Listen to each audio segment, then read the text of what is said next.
ఇటువంటి జ్ఞాన సంపదను మరవకుండా ఉండటం మానవ జన్మకు మహా అదృష్టంగా చెప్పగలం. భక్తిభావం మనసులో కలగటం నిజంగా పూర్వజన్మ సుకృతం.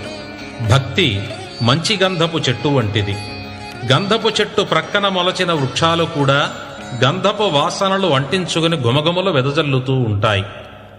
భక్తినితో స్నేహం చేసిన వారికి కూడా భక్తి భావపు సువాసనలు ఆవరించి పరిమళిస్తూ ఉంటాయి.